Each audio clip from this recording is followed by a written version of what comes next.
할렐루야. 오늘도 우리 하나님 선하시고 우리에게 좋은 것으로 채워주십니다.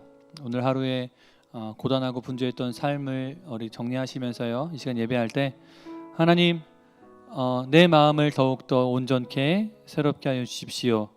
고단한 하루를 살았지만 이 시간 예배할 때 우리가 힘을 다해 찬양하는 것으로 인해서 더 지치는 것이 아니라 우리가 마음을 다하고 힘을 다해 찬양할 때 하나님의 능력과 하나님의 위로하심으로 인하여서 우리 안에 그 성령의 충만한 은혜의 능력이, 또 그 힘이 우리를 더욱더 새롭게 해달라고 이 시간 같이 기도했으면 좋겠고요.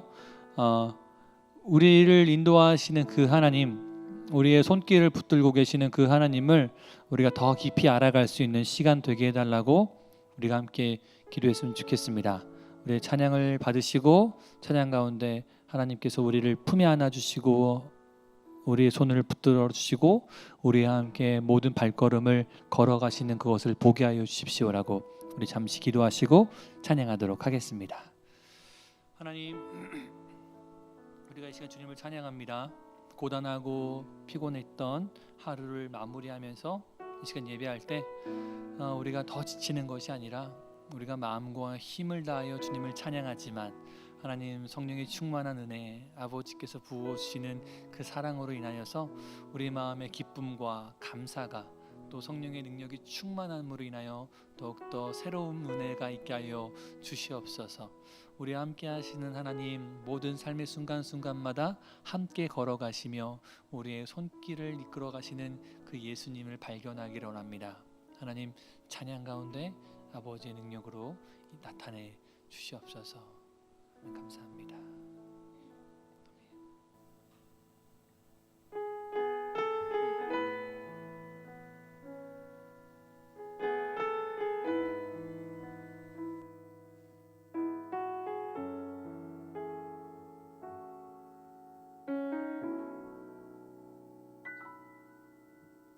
주의 보좌로 나갈 때에 어떻게 나가야 할까? 나를 구원한 주의 십자가, 그것을 믿으며 가네. 주의 보좌로 나갈 때에 나 여전히 부족하나. 나를 품으신 주의 그 사랑, 그것을 믿으며 가네. 아멘. 자격 없는 내 힘이 아닌 오직 예수님의 보혈로, 자격 없는 내 힘이 아닌 오직 예수님의 보혈로,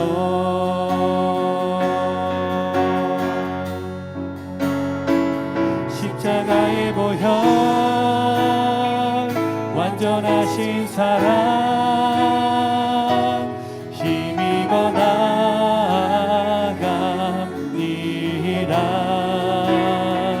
십자가의 보혈, 완전하신 사랑, 힘입어 예배합니다.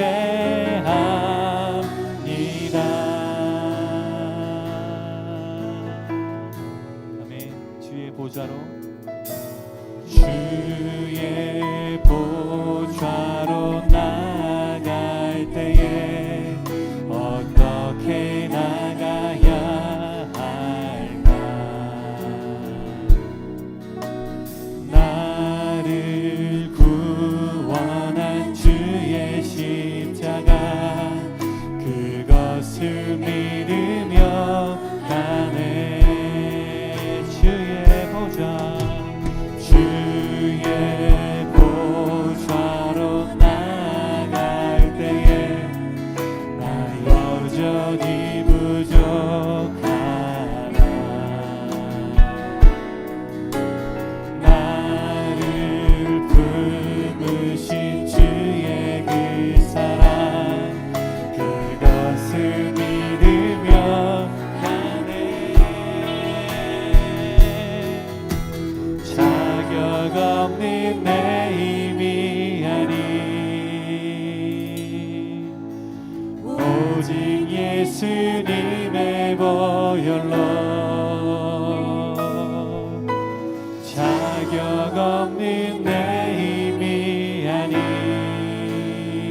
사랑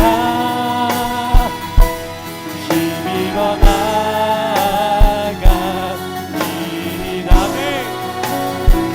십자가의 보혈 완전하신 사랑 힘입어 예배하. 할렐루야. 십자가의 보혈 완전하신 사랑 힘입어 나아갑니다. 십자가의 보혈 완전한 힘이. 우리 한 번 더 주님의 십자가의 그 완전한 사랑을 묵상하면서 십자가의 보혈 완전하신 사랑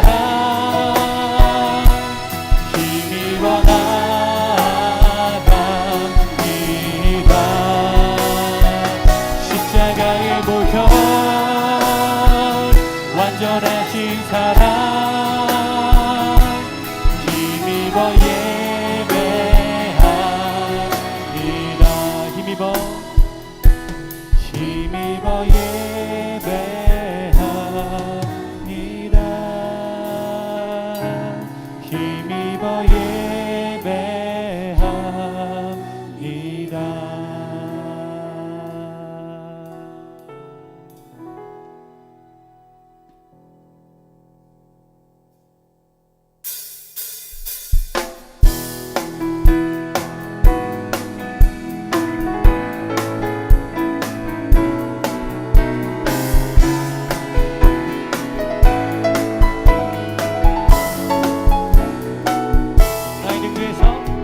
나의 등 뒤에서 나를 도우시는 주, 나의 인생길에서 지치고 고나여 매일처럼 주저앉고 싶을 때 나를 밀어주시네. 일어나 걸어라 내가 새 힘을 주리니. 일어나 너 걸어라 내 너를 보. 나의 등 뒤에서 나를 도우시는 주, 나의 인생길에서 지치고 고나여 매일처럼 밀어주시네. 일어나 걸어라 내가 새 힘을 주리니. 일어나 너 걸어라 내 너를 또. 나의 등 뒤에서 할렐루야. 나의 등 뒤에서 나를 도우시. 평안히 길을 갈 때 보이지 않아도 지치고 곤하여 넘어질 때면 다가와 손 내리시네. 아멘. 일어나 걸어라 내가 새 힘을 주리니. 일어나 또 걸어라 내 너를 도우리. 할렐루야. 나의 등 뒤에서 나를 도우시는 주, 때때로 뒤돌아보면 여전히 계신 주. 찬찬한 미소로 바라보시며 나를 재촉하시네. 아멘. 일어나 걸어라 내가 새 힘을 주리니. 일어나 너 걸어라 내 너를. 할렐루야. 일어나 걸어라. 일어나 걸어라 내가 새 힘을 주리니. 일어나 너 걸어라 내 너. 우리 한 번 더 목소리로만 일어나 걸어라. 일어나 걸어라 내가 새 힘을 주리니 일어나 너 걸어라 내 너를 우리 더 큰 소리로 할렐루야 일어나 걸어라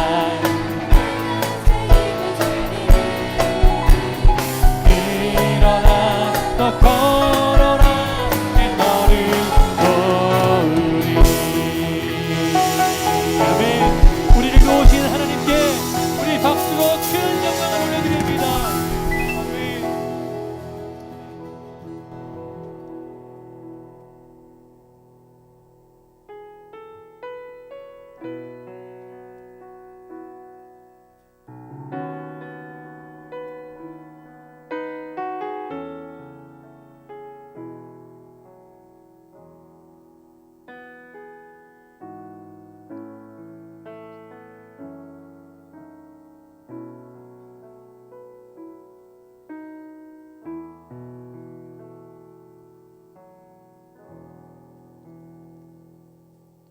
두 손 들고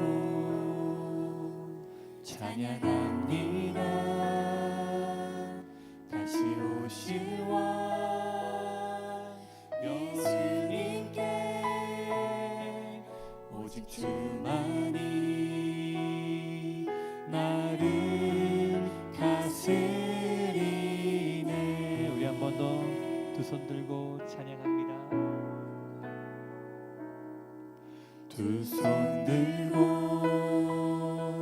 찬양합니다 다시 오실 왕 예수님께 오직 주만이 나를 다스리네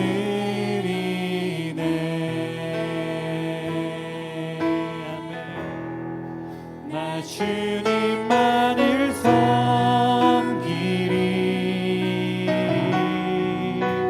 헛된 마음 버리고 성령이여 내 영혼 충만하게 하소서 주님 앞에 내 생명 드리리라 나 주님만을 섬기리 헛된 마음 버리고 헛된 마음 버리고 성령이여 내 영혼 충만하게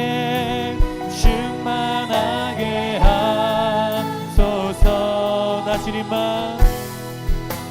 주님만을 섬기리 헛된 마음 버리고 성령이여 내 영혼 우리 한 번 더 우리의 삶을 주께 온전히 맡기면서 나 주님만을 섬깁니다 나 주님만을 섬기리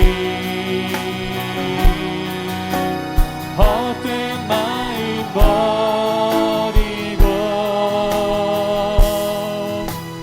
성령이여 내 영혼 충만하게 하소서 주님 앞에 내 생명 드리리라 주님 앞에 내 생명 주님 앞에 내 생명 드리리라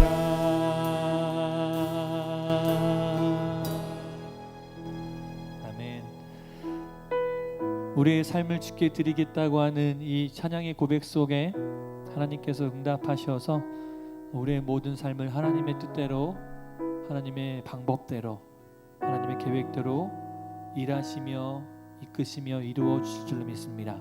이 시간 같이 기도하실 때에 하나님, 날마다 내가 깨닫지 못하는 그 모든 순간에도 내가 주님을 잊고 살아가며 내 생각과 내 판단대로 살아가는 그 순간에도 나를 붙드시고 나와 함께 하시며 결코 나를 놓지 아니하시는 하나님, 이 시간 주께 다시 한번 우리의 삶을 드립니다라고 고백했으면 좋겠습니다.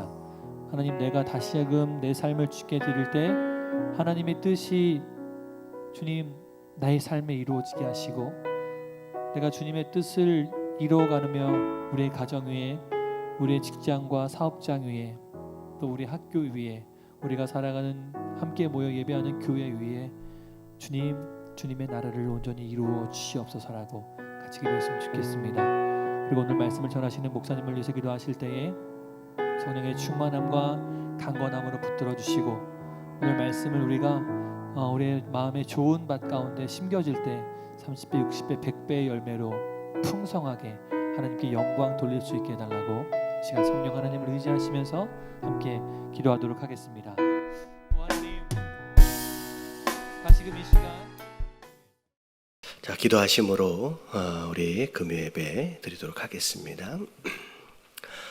할렐루야. 사랑과 은혜가 풍성하신 하나님 감사합니다. 오늘도 귀한 하루를 우리에게 허락하시고 주님 은혜 가운데 주님의 지키심과 보호하심 가운데 이렇게 살게 하시다가 이렇게 금요일 저녁 주님을 예배하는 이 귀한 시간을 기억하게 하셔서 비록 다른 장소지만 가정에서 일터에서 함께 모여 예배할 수 있도록 우리를 인도하여 주시니 감사를 드립니다. 하나님, 이 시간을 축복하시고 우리가 함께 있는 우리의 가정과 우리의 일터를 주님 축복하여 주시옵소서.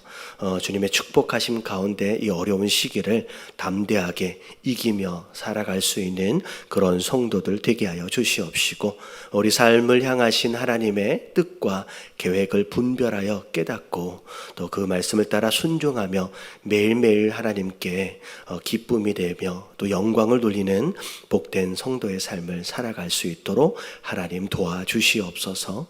이 시간과 우리 모두를 주님 앞에 온전히 올려드리오며 이 모든 말씀 우리 주 예수 그리스도 이름으로 감사하며 간절히 기도드리옵나이다. 아멘. 자, 오늘 말씀 우리 요한복음 21장 15절에서부터 25절까지 이제 마무리하도록 하겠습니다. 자, 요한복음 마지막 부분의 말씀인데, 자, 일단 15절 말씀만 같이 한번 읽어볼게요. 15절만 다 같이 시작. 그들이 조각 먹은 후에 예수께서 시몬 베드로에게 이르시되, 요한의 아들 시몬아, 내가 이 사람들보다 나를 더 사랑하느냐 하시니, 이르되 주님 그러하나이다. 내가 주님을 사랑하는 줄 주님께서 아시나이다. 이르시되 내 어린 양을 먹이라 하시고. 자, 오늘 15절 말씀을 보니까 그들이 조반을 먹은 후에 라고 이제 시작을 합니다. 21장의 내용 우리 앞에 부분을 보면 사실 제자들에게 예수님이 최소한 2번을 나타나셨죠. 도마가 없는 가운데 한 번 나타나셨고, 그리고 도마가 있는 가운데 한 번 나타나셨습니다.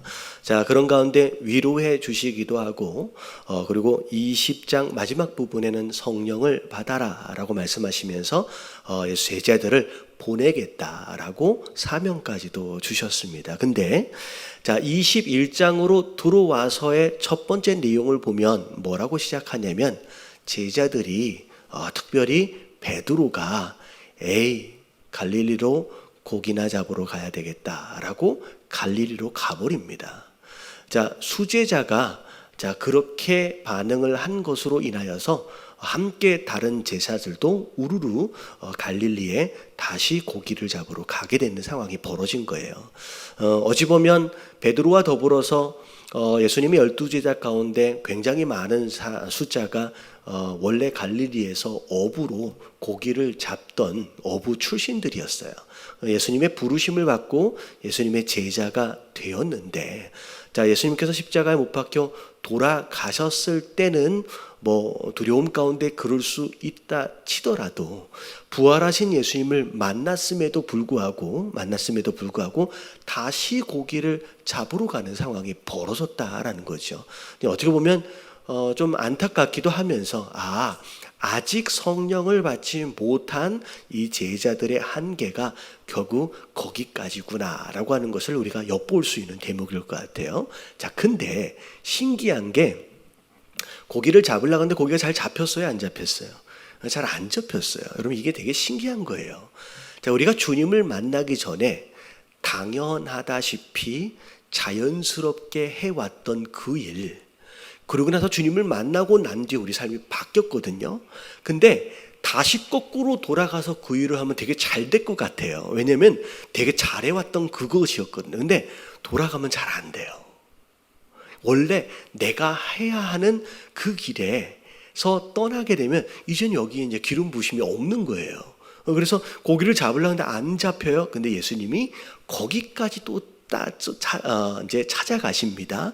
그리고 나서 고기를 또 많이 잡게 하심으로 말미암아 부활 이후에 좀 특별한 기적의 경험을 하도록 하시고, 그리고 제자들을 무트로 끌어내셔서 이제 곧 잡힌 고기를 함께 나눠서 드시는 가운데 다시 위로하는 내용이 어제 이제 말씀이었습니다. 자, 그리고 나서 조반을 먹은 후에라니까 아침이에요. 그러니까 밤새 고기를 잡다가 못 잡고 아침에 이제 예수님 만난 거지요. 그래서 아침밥을 먹고 난 뒤에 예수님께서 시몬 베드로에게 질문을 하십니다. 사실은 베드로야라고 원래 부르시는 게 맞아요. 근데 오늘 말씀을 보니까 요한의 아들 누구야라고 부르세요? 시몬이라고 부릅니다. 이 시몬은 예수님께서 이름을 베드로라고 하는 이름을 처음 주셨거든요. 근데 주시기 전에 쓰던 이름이에요. 시몬, 무슨 뜻이에요? 이제 갈대, 이렇게 막 흔들흔들거리는 어떤 그런 모습의 베드로의 이름이거든요. 근데 너는 이제는 흔들흔들거리는 갈대가 아니라 반석이다라고 이제 이름을 지어주셨는데, 오늘 말씀에서 볼 때는 베드로야라고 물어보시는 게 아니라 시몬아라고 물어보시네요. 의도적으로 예수님 그렇게 물어보시는 겁니다. 시몬아라고 물어보셨을 때 베드로가 마음에 확 떠오르는 장면이 있을 거예요. 어떤 장면이 떠올라요? 넌 시몬이지 않느냐라고 하는 어떤 의도 가운데서 예수님을 닭이 울기도 전에, 불과 몇 시간 전에는 예수님을 위해서 목숨이라도 버릴 것처럼 했던 자신이 예수님을 3번이나 부인하고 저주했던 그 장면이 아마 떠올랐을 거예요. 어찌 보면 의도적으로 예수님이 베드로의 아픈 부분을 딱 만지시면서 마지막으로 예수님과의 특별한 결단을 지금 이끌어내시기 위한 어떤 그런 장면이라고 생각하시면 될 것 같아요. 그래서 시몬아라고 물어보십니다. 부르시는 거예요. 그 다음에 첫 번째 질문이 뭐냐면, 내가 이 사람들보다 나를 더 사랑하느냐라고 물어보시는 거예요. 가장 중요한 게, 지난 수요일 날도 그런 말씀을 드렸잖아요.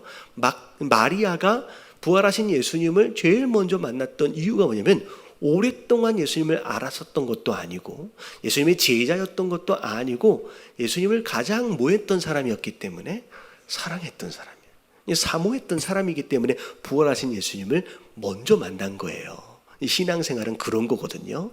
결국은 베드로에게 있어서 결국은 제자로서, 사도로서 마땅히 해야 할 일들을 감당하기 위해서 가장 중요하게 필요한 첫 번째 단추는 그 마리아처럼 베드로 또한 예수님을 뭐 하는 사람이어야 돼요? 사랑하는 사람이어야 합니다. 여러분, 이게 첫 번째 단추예요. 많은 사람들이 사명감에 의해서 어떤 목사가 되기도 하고 전도사가 되기도 하고 교회 봉사도 하고 어쩌면 전도도 하고 선교도 하고 여러 가지 일들도 많이 합니다. 사명감. 근데 어찌 보면 이 사명감 또한 우리의 의지와 결단에 의하여 만들어진 어떤 허상일 수 있어요. 우리 안에 그 사명감보다 먼저 우선되어지게 우리 마음 가운데 먼저 자리 잡아야 할 것이 있다라고 한다면 어떤 책임이나 사명감이 아닌 예수 그리스도를 내가 뭐 하는 거예요? 사랑하는 거예요. 그래서 예수님 물어보실 때 예수님이 베드로를 사도로 보내시기 전에 가장 먼저 확인하고 또 확인하기를 원하셨던 것이 뭐냐면 네가 정말로 나를 사랑하느냐라는 거죠. 자, 근데 이 사랑이라고 하는 거 결국은 물어볼 때마다 이 시몬 베드로는 마음이 찔려요. 얘는 배신한 게 계속 떠오르는 거예요. 자, 그랬을 때 첫 번째 사랑하느냐라고 물어보니까 예, 사랑합니다라고 담대하게 이야기하는 것 같아 보이진 않습니다. 자, 뭐라고 얘기해요? 내가 사랑하는지 주님은 아시지 않습니까? 그러니까 어떻게 보면 사랑하는 마음이 있음에도 불구하고 배신하고 예수님을 거부할 수 있다는 거예요. 왜냐하면 우리의 사랑의 한계예요, 그게.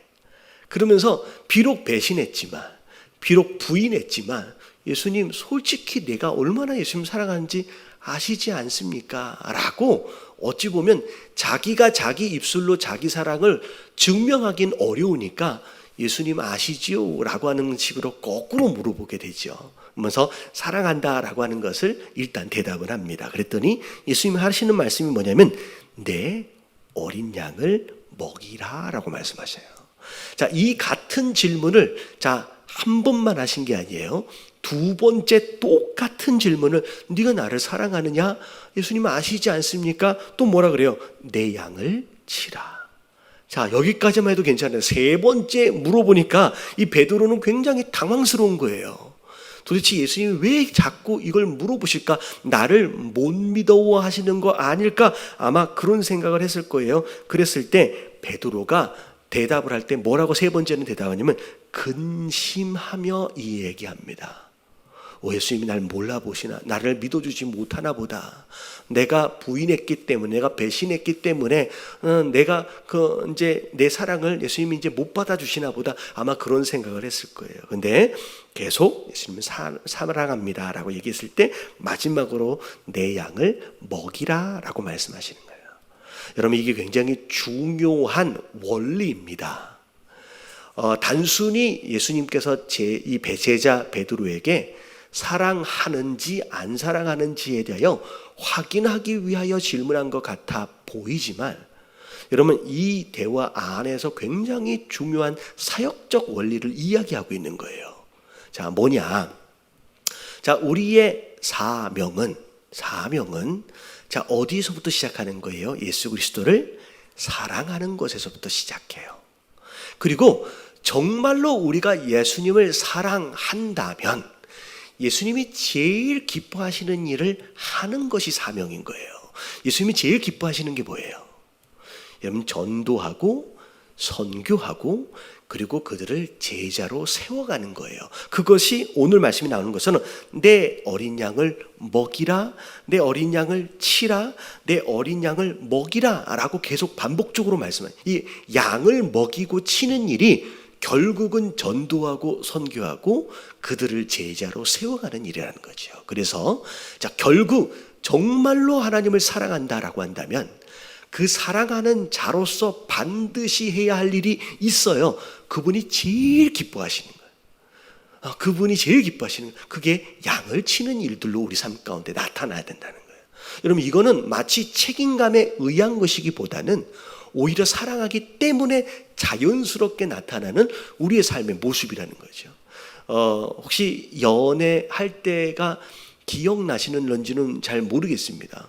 연애할 때 보면 어떻게 해서든 그 사람에게 잘 보이고 싶고, 그러기 위해서 그 사람이 좋아하는 것이라고 한다면 뭐든지 할 수 있는, 그래서 연애할 때는 마치 뭐도 따다 줄 것 같아요.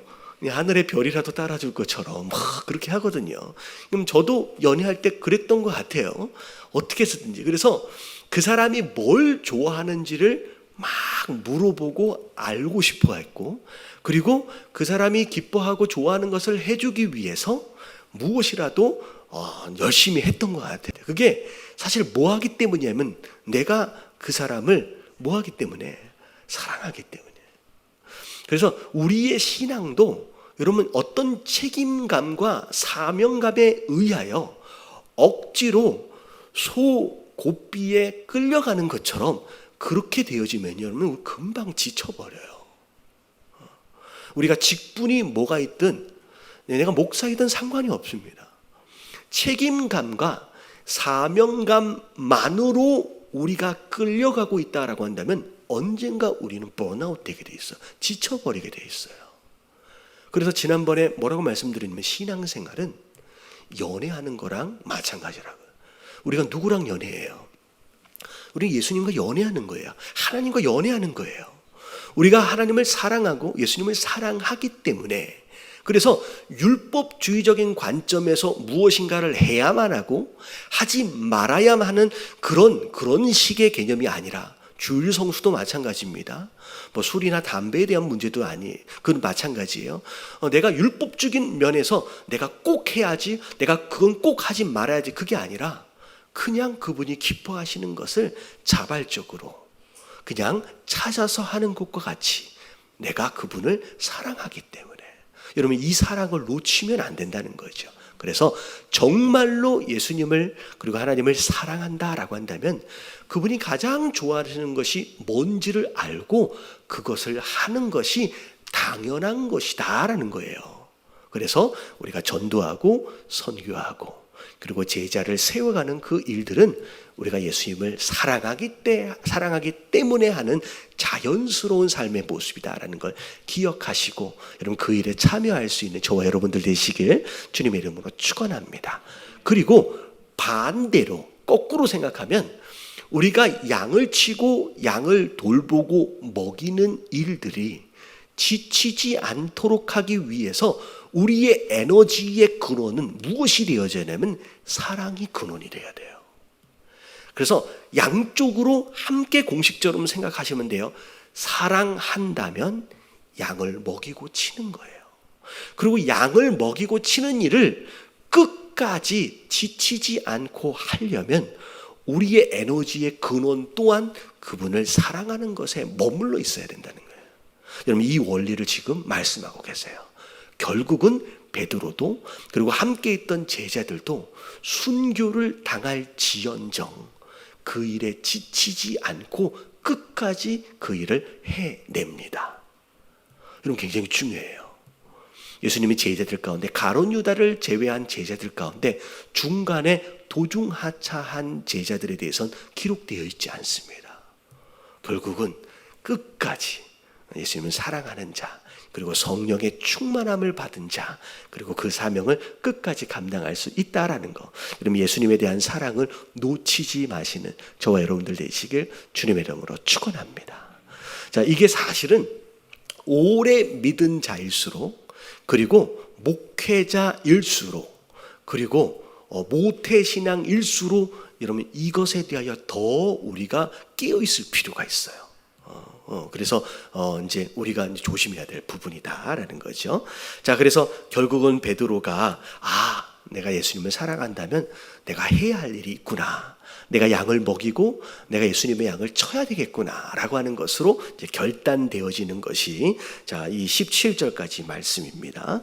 자, 그리고 나서 자, 18절 말씀 같이 한번 읽어볼게요. 다 같이 시작. 내가 진실로 진실로 내게 이르노니 내가 젊어서는 스스로 띠뛰고 원하는 곳으로 다녔거니와 늙어서는 내 팔을 벌리리니 남이 내게 띠띠우고 원하지 아니하는 곳으로 데려가리라. 자, 이 말씀은 아마 지지난 주였던 것 같아요. 우리 주일날 설교 말씀 가운데서 달란트 비유 두 번째에서 비교하지 말라라고 하는 부분에서 한번 말씀을 드렸을 것 같습니다. 그래서 여러분 기억하실 것 같은데 베드로에게 장차 해야 할 일과 더불어 어떻게 삶을 마무리할지에 대하여 약간 추상적이긴 하지만 이렇게 간접적으로 말씀하시는 대목이에요. 자, 젊었을 때는 네가 마음대로 원하는 대로 다녔다는 거예요. 근데 자, 사명을 받고 나서는 네가 마음대로 원하는 대로 가는 게 아니에요. 자, 이게 이제 주의 종되어진 자들의 첫 번째 모습입니다. 자, 우리가 성도 되어지기 전에라고 한다면 내가 원하는 대로 아무데나 갖고 아무거나 하고 살았어요. 그때는 누가 주인이었어요? 내가 주인이었잖아요. 내가 주인이니까 내가 원하는 대로 다녔어요. 근데 내가 그리스도인이 되고 나서는 이제 내가 내게 아니잖아요. 아시다시피 내 존재 자체가 예수 그리스도에게 속한 자가 되기 때문에 그때부터 이제 내가 주인이 아니에요. 예수 그리스도께서 주인 되시기 때문에 내가 원하는 대로 아무데나 돌아다니고 아무거나 할 수 있는 상황은 아니라는 거죠. 이건 베드로에게만 해당되는 게 아니라 우리 모두에게 다 해당되어지는 부분입니다. 자, 그런 가운데 원한 건으로 다녔지만 늙어서는 내 팔을 벌릴 것이다. 자, 아무데나 갈 것이 아니라 심지어 팔을 벌린다라고 하는 것은 십자가에 못 박혀 죽을 것에 대하여 굉장히 이렇게 좀 이제 비유적으로 설명을 좀 하시는 거예요. 그리고 남이 내게 띠를 띄우고 원하지 아니하는 곳으로 데려가리라. 라고 하는 것으로 19절에 설명이 나와요. 이 말씀을 하신 것은 베드로가 어떠한 죽음으로 하나님께 영광을 돌릴 것을 가르치심이로라. 굉장히 의미 있는 표현입니다. 베드로가 어떻게 죽을지에 대해서 말씀하시는데 베드로의 죽음조차도 하나님께 뭐가 돼요? 여러분, 하나님께 영광을 돌리는 거예요. 그래서 우리가 잘 알아야 돼요. 내가 어떻게 살아가는 것으로 인하여 하나님 영광을 받으실 수도 있지만 내가 이 삶을 어떻게 마무리하고 있느냐에 따라서도 하나님께 영광이 되는 거예요. 그래서 내가 살아서도 하나님께 영광이고 내가 죽어서도 하나님께 영광이고 그게 성도 되어진 자의 모습이라는, 특별히 베드로도 어떻게 보면 예루살렘 안에서의 목회 현장에서도 하나님께 영광을 돌렸을 뿐만이 아니라 나중에 순교를 당하는 그것조차도 하나님께 영광이 되어질 것이다 라고 이제 말씀하고 계시죠. 자, 이 말씀을 하시고 베드로에게 이르되 나를 따르라. 다시 말하면 내가 가야 할 그 길을 따라오는 바로 그런 삶을 살아라 라고 권면하고 계십니다. 자, 그랬을 때 베드로가 돌이켜서 옆에 누가 있어요? 요한이 또 따라가 있네요. 예수께서 사랑하시는 그 제자가 따르는 것을 보니 그는 만찬석에서 예수님 품에 의지하여서 주님을 파는 자가 누구니까? 라고 묻던 자더라. 그러니까 예수님하고 수제자는 제 베드로였지만 특별히 어떤 또 뭐라 그럴까요? 친밀감 면에서 조금 더 가까웠던 요한 같은 그런 사람이었어요. 약간 영적으로 거룩한 경쟁자, 약간 그런 상황이라고 생각하시면 될 것 같아요. 21절에 이에 베드로가 그를 보고, 요한을 보고 예수께 여짜오되 주님, 이 사람은 어떻게 되겠사옵나이까? 자기는 그렇게 죽게 될 것이다 라고 미리 말씀하시니까 요한에 대해서 물어보는 거예요. 이게 이제 좋은 의도인지 어떤 의도인지는 잘 모르겠지만 이제 물어봅니다. 그때 22절에 예수님 뭐라고 말씀하시는지를 보면 같이 한번 읽어봅니다. 다 같이 시작. 예수께서 이르시되 내가 올 때까지 그를 머물게 하고자 할지라도 내게 무슨 상관이냐? 너는 나를 따르라 하시더라. 예수님이 승천하시고 난 뒤에 다시 올 때까지 얘를 살려둔다라고 할지라도 너랑은 뭐 하지 않는다예요? 상관이 없다라는 거예요. 달란트 비유에서 함께 말씀을 드렸던 것처럼 우리의 행복과 불행이 누군가와의 비교로 인하여서 일어나는 행복이나 불행이 되어져서는 안 됩니다. 많은 경우 선교를 갈 때 그런 생각들을 많이 해요. 어려운 지역, 어려운 나라들의 선교를 갔다 오고 나서 뭘 느껴요? 우리가 잘 사는구나. 그래서 그 비교에 의해서 일정 기간 나름 행복하다라고 감사하는 그런 모습들이 있습니다. 근데 사실은 그거 자체가 아주 잘못됐다라고 얘기할 수는 없지만 사실 그 행복이라고 하는 것 자체가 무엇을 근거로 만들어진 행복이냐면 누군가와의 비교에 의해서 만들어진 행복이에요. 이런 비교에 의해서 만들어진 행복은 허상입니다. 만약에 나보다 더 잘 사는 사람을 딱 만나면 어떻게 돼요? 그냥 그 행복은 순식간에 날아가 버려요. 여러분, 우리의 행복의 뿌리가 어디로부터냐라고 하는 게 굉장히 중요한데, 여러분, 비교에 의한 행복은 허상이에요. 여러분, 이것으로 감사하고 이것으로 다행이다라고 생각하는 1차원적인 그런 신앙에서 우리가 벗어날 필요가 있어요. 물론 그것 자체가 나름 어떤 의미에서는 효과는 있지만 이거는 아주 초등학교 수준의 그런 감사의 수준이라는 거죠. 누군가와 비교해서 더 낫다라고 하는 것으로 감사할 것이 아니라는 거예요.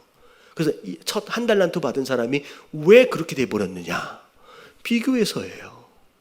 왜 나는 저 사람보다 덜 줬을까?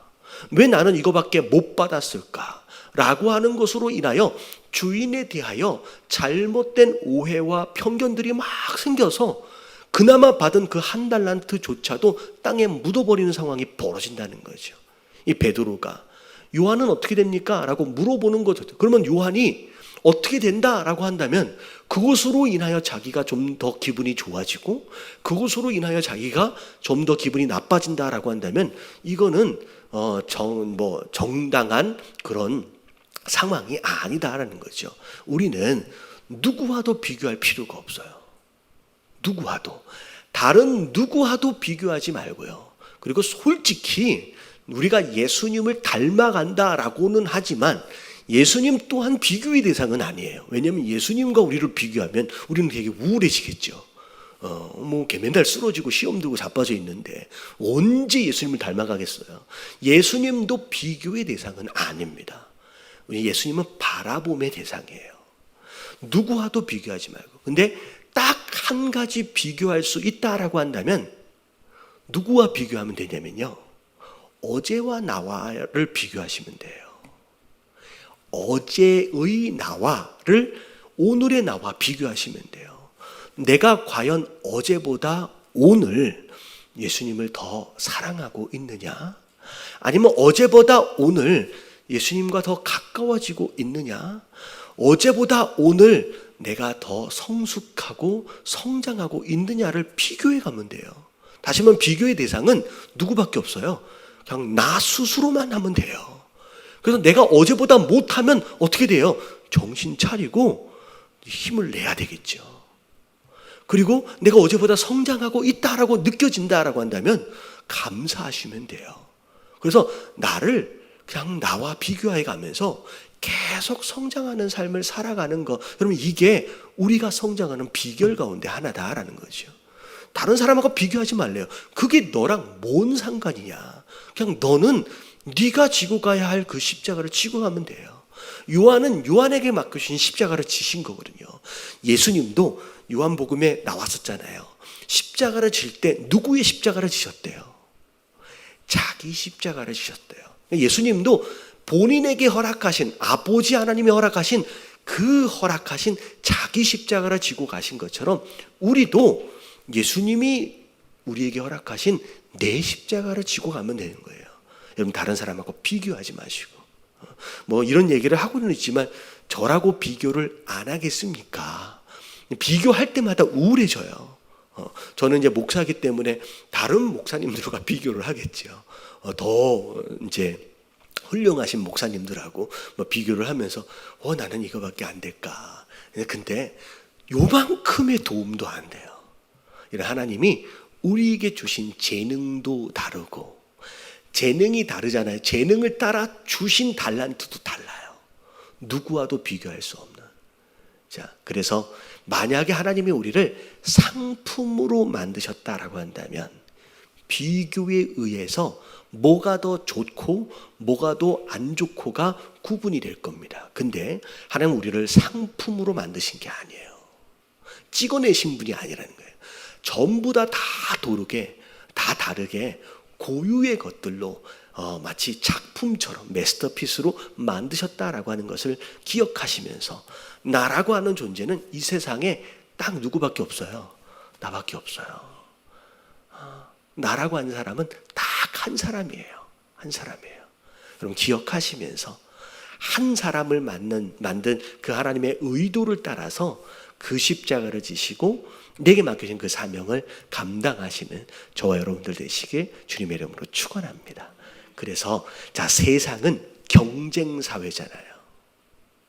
누가 더 많이 남겼냐? 누가 덜 남겼냐?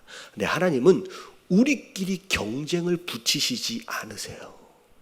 여러분, 성경 그 어디에서도 누군가와 경쟁을 붙여가지고 누가 더 잘했느니 못했느니라고 하는 걸 평가하신 적이 없어요.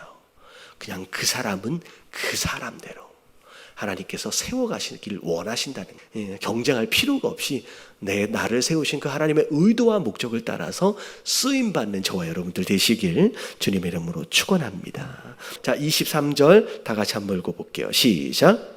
이 말씀이 형제들에게 나가서 그 제자는 죽지 아니하겠다 하였으나 예수의 말씀은 그가 죽지 않겠다 하신 것이 아니라 내가 올 때까지 그를 머물게 하고자 할지라도 내게 무슨 상관이냐 하신 것이로라. 예, 요한은 지금 이 말을 기록하면서 이해를 하는 거예요. 그때 당시에는 요한은 안 죽나 보다. 오실 때까지만 해도 안 죽나 보다 라고 그때는 이해하는 것 같았는데 이 말씀을 기록하는 가운데 요한이 깨닫는 거예요. 내가 그때까지 안 죽는다는 얘기가 아니라 상관이 없다라고 하는 것을 말씀하시기 위해서 이제 예를 드신 거구나 라고 이제 요한은 이해를 한 겁니다. 자, 그런 가운데 24절. 자, 이 일들을 증언하고 이 일들을 기록한 제자가 이 사람이라. 자, 자기가 자기 자신에 대해서 마지막으로 이제 밝히는 겁니다. 요한이 내가 이 글을 쓴 것이고 그때 그 제자가 바로 나다라고 하는 걸 이야기하는 거예요. 자, 우리는 그의 증언이 참된 줄 아노라. 지금 요한이 기록하면서 내가 말하고 있는 이 모든 것들이 거짓이 아니다라고 하는 거에 대한 증인들이 많다라는 거예요. 다시 말하면 거짓말로 기록했다라고 한다면 그런 일 없었는데, 그런 말 한 적이 없었는데 라고 이야기할 거라는 거죠. 증인들이 많으니까 다 사실이다. 25절 다 같이 한번 읽어볼게요. 시작. 많으니 만일 낱낱이 기록된다면 이 세상이라도 이 기록된 책을 두기에 부족할 줄 아노라. 네, 이 앞에 좀 전에 한번 나왔던 내용이에요. 예수님이 말씀하시고 예수님이 보여주신 그런 가르침과 기적과 이적과 표적들은 기록한 것보다도 훨씬 더 많다는 거예요. 근데 그 많은 것들을 다 기록하려고 한다라고 한다면 이 세상에 그 책을 둘 수가 없을 만큼 어마어마한 것들을 많이 가르쳐 주시고 많이 보여주셨다라는 거죠.